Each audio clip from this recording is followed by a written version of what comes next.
নমস্কার বন্ধুরা, আশা করি আপনারা সবাই ভালো আছেন এবং সুস্থ আছেন। আমি আজকের ভিডিওটা একটু অন্য স্বাদের তৈরি করতে চলেছি। ভিডিওটা সম্পূর্ণ দেখার চেষ্টা করুন, আপনাদের অনেক কিছু জানাতে পারবো। পুরাতন ইতিহাস ঘাঁটলে দেখতে পাই দাড়ি রাখলে নাকি তখনকার দিনে ট্যাক্স দিতে হতো দাড়ির উপর। বর্তমান গ্রাম্য সমাজে দাড়ি রাখলে কিছু দিতে হয়। সেটা কি দিতে হয় জানেন? জবাবদিহি, অর্থাৎ জবাব দিতে হয়। দাড়ি যখন ছোট ছোট গজায়, কাটা হয় না, তখন কিন্তু অনেক মানুষ প্রশ্ন করেন যে কি ব্যাপার, কিছু হলো নাকি, অসৌচ চলছে? কি মজার বলুন তো, দাড়ি কাটার সময় হয়নি, তার জন্য কিন্তু জবাব দিতে হয় যে দাড়ি কাটা হয়নি কেন। এক গেল। তারপর দাড়ি যখন একটু বড় হয়ে গেল, মানানসই না হলেও একটু বড় হলো, তখন কিন্তু প্রশ্ন আসে, কি ব্যাপার গো, মুসলিম হয়ে যাচ্ছ নাকি? কারণ তাদের মাথার মধ্যে একটাই চিন্তা ভাবনা, এরকম দাড়ি মুসলিমরাই রাখে। কিন্তু একবারও প্রশ্ন করেনি মুসলিমরা দাড়ি কেমন রাখেন। ওনারা দাড়ি রাখেন ঠিক কথাই, কিন্তু গোঁফটা বড় রাখেন না। তা এই প্রশ্ন কিন্তু চলে গেল। আবার যখন দাড়ি একটু বড় হয়ে গেল, আপনি যদি কপালে তিলক কেটে ফেলেছেন, তাহলে তো আর দেখার নেই। কি ব্যাপার, সাধু হয়ে যাচ্ছ নাকি?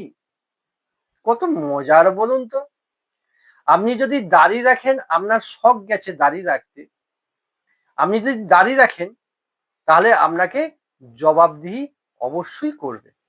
কি না, তান্ত্রিক হয়ে গেছে, তন্ত্র সাধক হয়ে গেছে, কপালে তিলক পড়ছে, নিশ্চয়ই জ্যোতিষী হয়ে যাবে।